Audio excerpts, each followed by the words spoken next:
Todas as vezes que Deus nos conduz a um lugar muito conhecido, Ele está tentando nos dizer algo que da última vez que nós passamos por ali, ficou desapercebido a nós.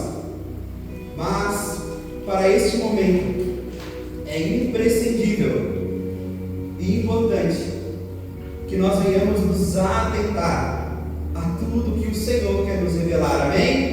Amém. O cenário é um casamento, o cenário é um Casamento. E dentro do casamento judeu, existem algumas peculiaridades que precisam ser postas à nossa compreensão, para que nós também venhamos entender aquilo que o Espírito de Deus quer nos comunicar nesta noite. A começar pelo fato da durabilidade e do tempo da festa. Diga assim, 7 dias. 7 dias. Por isso se chama bodas de casamento. Lembre-se que no ato do arrebatamento da igreja de Cristo, da noiva ao noivo, nós também teremos uma boda. Mas como na graça tudo é superabundante, nós não estaremos ali por 7 dias, mas nós estaremos ali por 7 anos. Irmão, mas cá para nós, quem aqui casou recentemente? Alguém? Pedro.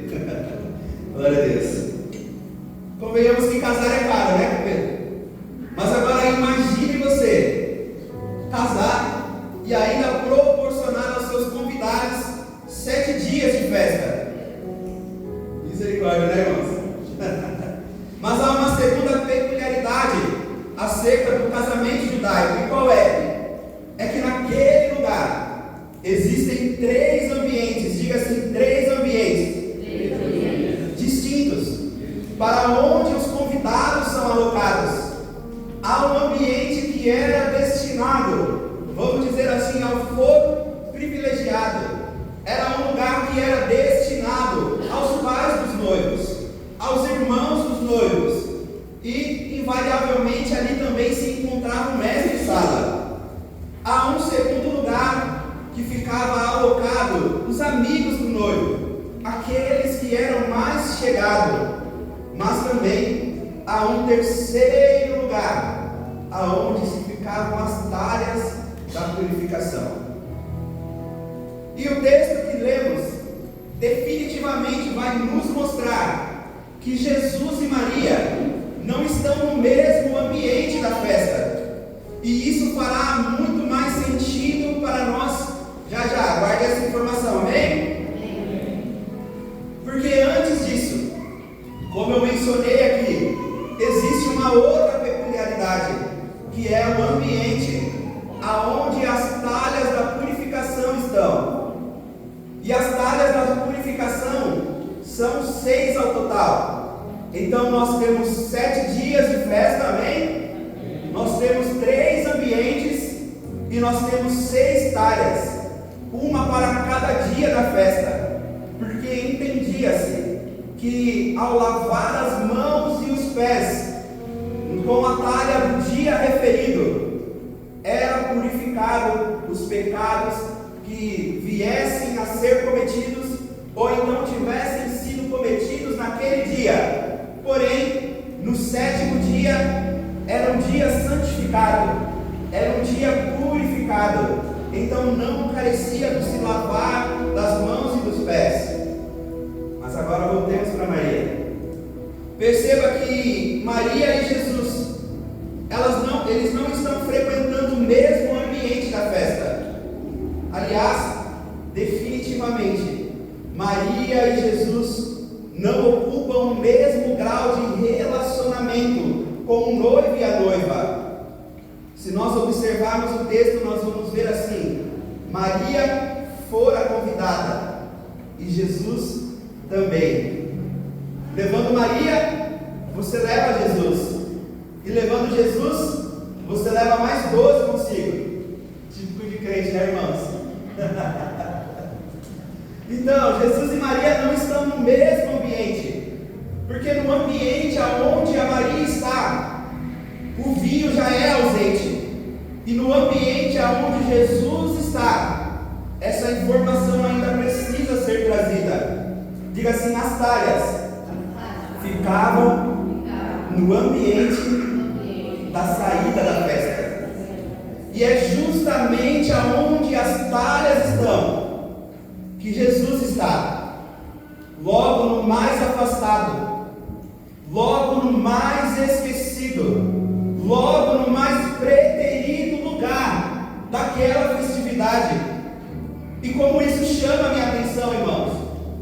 Porque Jesus está em uma condição que ao menos uma vez na vida alguém aqui dentro já tenha enfrentado.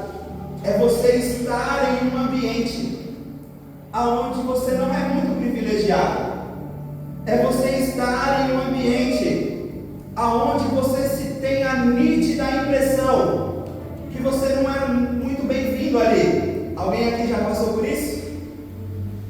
Mais alguém? Glória a Deus, estava me sentindo mal aqui, irmãos. Jesus está no mais afastado ambiente da festa. Depois dele tem a porta. Aliás, pensem aqui comigo. Ele estava no ambiente onde as pessoas se lavavam. Então, para além de tudo, ele está em um ambiente úmido. E eu quero crer aqui em um ambiente onde se tinha um cheiro característico. Ao que o Espírito Santo me disse: pergunte aos meus filhos aonde eu fui parar nas festividades deles, aonde eles me colocaram na realidade das suas vidas. Porque a verdade, irmãos, é que nós vivemos em uma geração aonde tudo é programado. Você tem tempo para acordar, você tem tempo para tomar o seu café, você tem tempo para ir à academia, você tem tempo para ir ao seu trabalho, você tem tempo para tudo. Mas a pergunta que vem à minha boca, direcionada ao seu coração: e quanto a Deus? E Ele nos pergunta: e quanto a mim? Aí você que está aí me ouvindo hoje pode até se sentir um pouco ofendido e dizer assim: não, Luque, mas na minha vida Ele é prioridade. Na minha vida Ele está em primeiro lugar. É mesmo? Então por que estranhamente, meu irmão, a configuração do seu smartphone, que forma o tempo que você passou em cada aplicativo, diz o contrário disso? Não, Luke. Lá na minha casa Ele é prioridade. Sem Ele nada podemos fazer. Então por que é, irmão, que é só lançar a temporada da sua série favorita, que você zera ela em menos de 72 horas, mas orar 5 minutos tem sido um grande desafio? A bem da verdade é que nós conseguimos priorizar tudo, irmãos, mas inacreditavelmente conseguimos menosprezar aquele que é tudo. Mas inacreditavelmente nós conseguimos deixá-lo em um lugar esquecido das nossas vidas muitas vezes. A verdade é que Ele nos reúne nessa casa para nos dizer, para indagar os nossos corações: lembra aonde foi que você me deixou na realidade da sua vida? Lembra onde foi que você me colocou na ordem da prioridade da sua vida? Porque se tem algo que nós precisamos entender, meu irmão, é que não existem prioridades.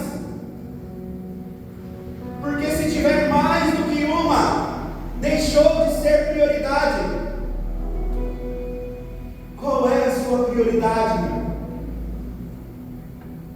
Quem tem sido a sua prioridade? Conta-se uma história em que Charles Spurgeon foi fazer uma visita a uma amada irmã que se encontrava ausente por 3 meses do culto. E é chegando na casa dela que ele irá perguntar: irmã, o que está acontecendo contigo? Nós viemos à sua casa para saber se está tudo bem com você. Ao que ela agora vai responder a ele: ah, pastor, é que eu perdi o meu óculos. E sem o meu óculos eu não sou nada. Eu já ando tateando pela minha casa. E esses dias eu até me queimei. Então Charles Spurgeon dirá para ela: irmã, por que você não nos comunicou? Se todo problema fosse tão fácil de resolver assim, a igreja faria um novo óculos para você. A igreja ofertaria um novo óculos para você. Mas nós ficamos felizes em saber que a senhora está bem. Vamos fazer uma oração? E ele irá perguntar a ela: onde está a sua Bíblia? Eu quero ler uma palavra antes de orar. E ela dirá assim: ah, meu filho, eu acho que está em algum lugar aí pela cômoda. Então ele vai, ele pega aquela Bíblia, e quando ele abre, adivinha, irmãos, lá estava o óculos da amada irmã. Aonde você colocou ele na prioridade da sua vida? Ah, que isso. Então é por isso que o vinho tem que acabar. Porque é só quando o vinho acaba que eu consigo me lembrar aonde eu deixei ele. É só quando o vinho acaba que eu me lembro quanto tempo eu não dobrava o meu joelho. É só quando o vinho acaba que eu me lembro de quanto tempo faz que eu não oro de forma intencional a ele. É só quando o vinho acaba, irmãos, que nós nos lembramos aonde nós o esquecemos. É só quando o vinho acaba. É só quando a crise vem. É só quando a adversidade vem. É só quando as tempestades vêm. É só quando a crise no casamento vem. É só quando a crise financeira vem que eu lembro aonde foi que eu deixei. Talvez você tenha vindo aqui nessa noite, meu irmão, buscar algumas respostas, e a que menos você queria é a que o Senhor resolveu te dar na introdução da minha fala, porque você tem se perguntado: por que é que nada dá certo? Por que é que nada progride? É porque o vinho acabou. É porque em vez de estar dando certo, está dando errado. Aí hoje Deus te trouxe aqui para tomar a instrumentalidade da minha vida e falar ao coração de alguém. Porque se o vinho não acaba, você esquece de me adorar. Porque se o vinho não acaba, você não se lembra aonde eu fui parar aí dentro de você. É por isso que o vinho teve que acabar. Porque, meu irmão, quanto tempo mais você achou que iria viver a revelia na presença do Senhor? Quanto tempo mais você achou que a sua vida espiritual se resume nas suas fatídicas, nas suas cansativas e burocráticas orações que você faz quando você vai dormir? Quanto tempo mais você achou que a sua vida espiritual se resumia em dizer oi Jesus e nunca mais voltar àquele lugar? Tem tempo para tudo, irmão. Tem tempo para o trabalho, tem tempo para a esposa, tem tempo para os filhos, tem tempo para você mesmo, mas não tem tempo para Ele. É por isso que Ele deixou o vinho acabar. É por isso que Ele muitas vezes permitiu a porta se fechar. Não foi diabo, irmão, não foi inferno, não foi levante, foi Ele dizendo à alma de alguém que está dentro dessa casa: é porque se o vinho não acaba, você se ausenta da igreja. É porque se o vinho não acaba, você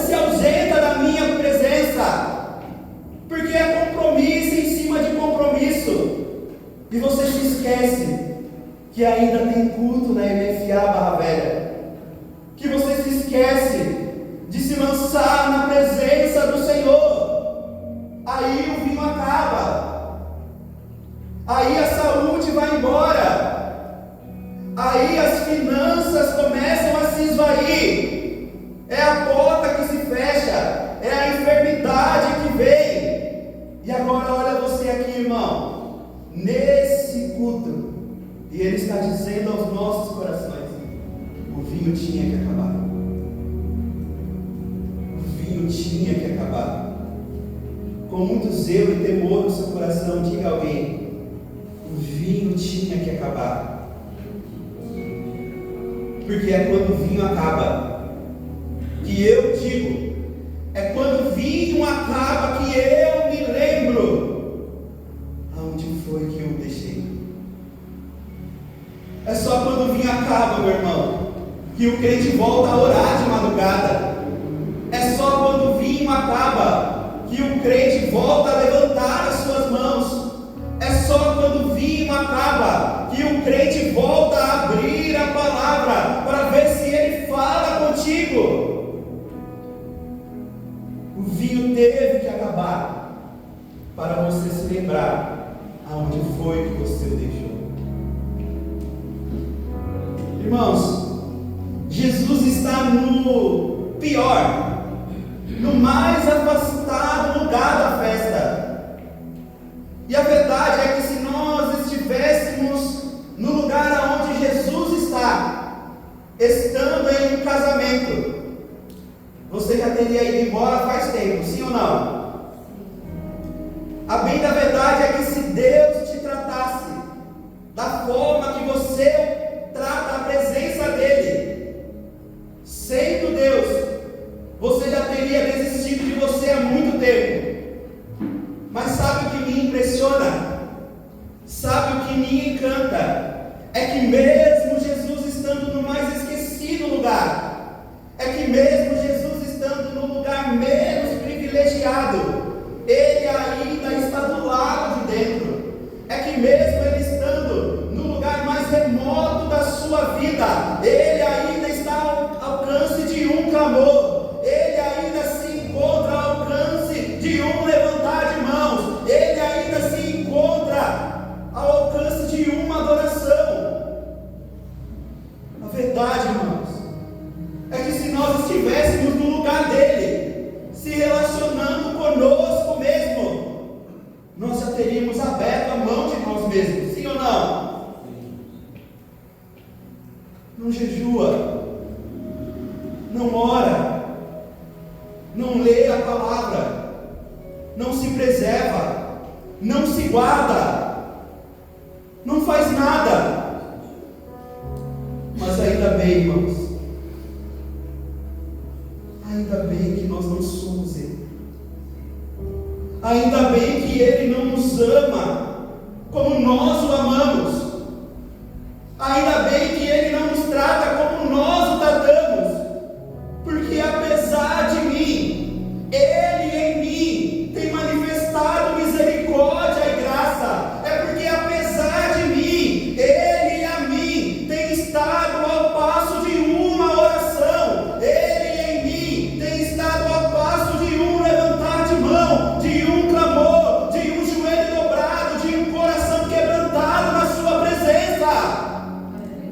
Sabe o que deixa o Satanás furioso, irmão? É porque ele tinha a certeza de que Deus, sabendo aquilo que a gente faz, de que Deus, sabendo aquilo que a gente pensa, de que Deus, sabendo aquilo que a gente fala, Ele já teria desistido de nós há muito tempo. Mas aquele que morreu na cruz do Calvário e derramou até a sua última gota de sangue pela sua vida, ainda continua ao alcance de uma oração, ainda continua ao alcance de um clamor. Clame por Ele, meu irmão, fale com Ele.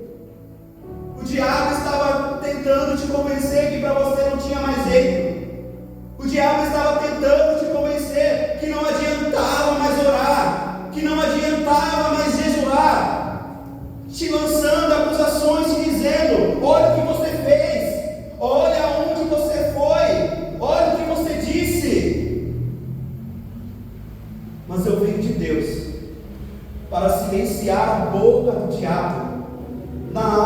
alguém.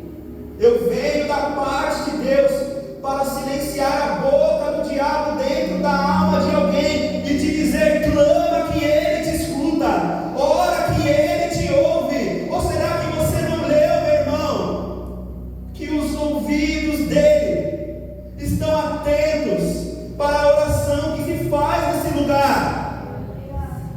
Ele ainda está te ouvindo, querido. Ele ainda está ao alcance da sua oração.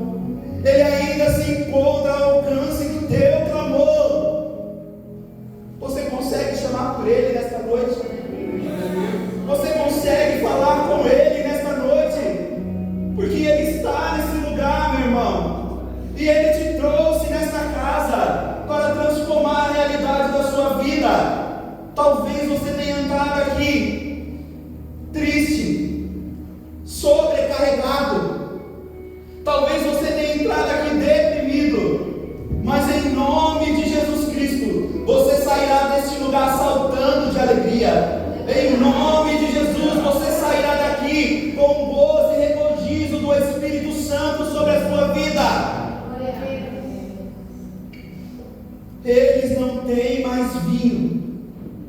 Diga assim: eles não têm mais vinho. Eles não têm mais vinho. Até porque, se o vinho não acaba, ele passaria desapercebido da festa.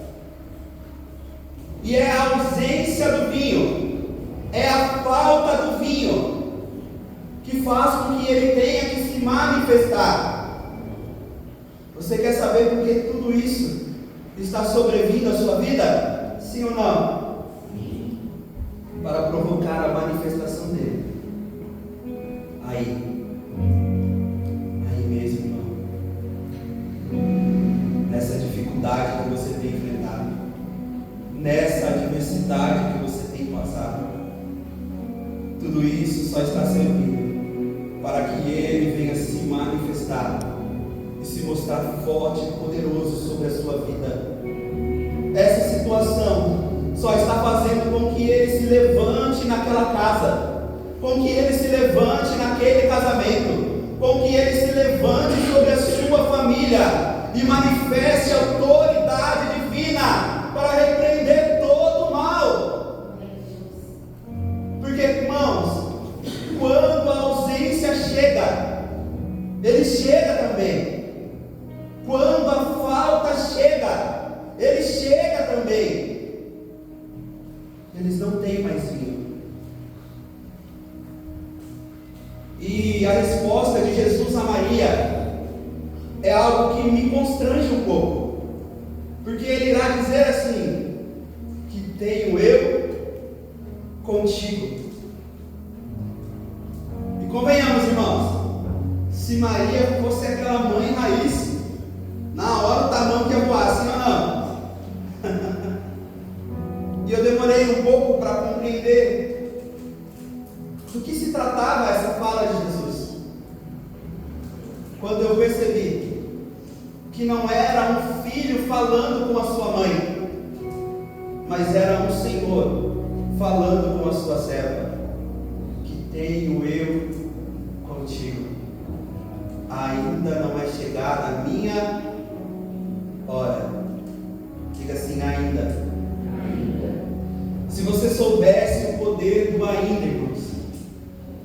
Quer dar uma informação positiva à sua mente? Não use mais palavras negativas. Use o ainda. Ainda não prosperamos. Ainda não deu certo. Ainda não aconteceu. Ainda o filho não está no ventre. Ainda. Mas no céu já existe. Ainda não aconteceu na terra, mas no céu já está liberado. Então Jesus irá dizer: ainda não é chegada a minha hora. E eu gosto disso, irmãos, porque no original, no grego, hora significa tempo de trabalho. Quem aqui vai trabalhar amanhã? Mais alguém? Quem aqui acorda muito cedo? 4 da manhã, amém? 5, 6, 7, 8. Irmãos, mira nesses agora. 9. Olha, conta para nós esse segredo depois, irmãos. Você sabe que amanhã você vai acordar muito cedo, mas até eu falar nisso, você não estava pensando sobre isso. Aliás, irmãos, se você está num culto como esse e está pensando no momento que você tem que acordar, tem um probleminha aí, né? Vou ter que orar por você, irmão. Mas qual é o ponto? Você sabe que a hora que você tem que acordar para não chegar atrasado. Mas o fato dessa hora de trabalho existir, ela ainda não chegou. Você está aqui agora, me ouvindo, mas daqui a pouco o culto vai acabar, e você vai pegar o seu carro, e você vai pagar uma pizza. Isso é minha irmã. Não vai deixar ela cozinhar hoje, né? Porque o tempo de trabalho ainda não chegou, mas ele já existe. Você sabe que amanhã você vai ter que acordar cedo. Você sabe que segunda, terça, quarta e quinta você vai ter que acordar cedo. Mas sabe o que anima o meu coração e me faz crer na palavra liberada? É que pode não ter chegado ainda, mas na autoridade dos céus, eu te digo, já existe. Já existe. Ah, meu irmão, se eu fosse você, eu já estava tomando posse dessa palavra, porque isso é profecia na minha boca para a vida de alguém. Ainda pode não ter chegado, mas existe. Ainda não chegou a bênção, mas ela já existe. Ainda não chegou o filho no ventre, mas ela já existe. Já prepara o ambiente, meu irmão. Já prepara o culto de ação de graças, porque ainda não chegou, mas assim te diz o Senhor na minha boca: já existe. Aquela vitória já existe. Aquela bênção já existe. Já é uma realidade. Aquilo que olhos não viram, aquilo que ouvidos não ouviram, aquilo que sequer subiu ao nosso coração, é aquilo que Deus já reservou, é aquilo que Deus já preparou para aqueles que o amam. Diga assim: porque eu não vivo por aquilo que eu vejo, mas eu vivo por aquilo que eu creio. Seja profeta para a vida de alguém, diga assim: já existe. Já existe. Antes que o ano acabe, meu irmão, tem surpresa de Deus chegando lá naquela casa. Antes do final deste ano, tem surpresa de Deus chegando sobre a sua família. Luke, mas se não existe, por que é que eu não, se existe, por que é que eu não vejo? Se existe, por que é que eu ainda não estou vivendo? Ainda não é chegada a minha hora.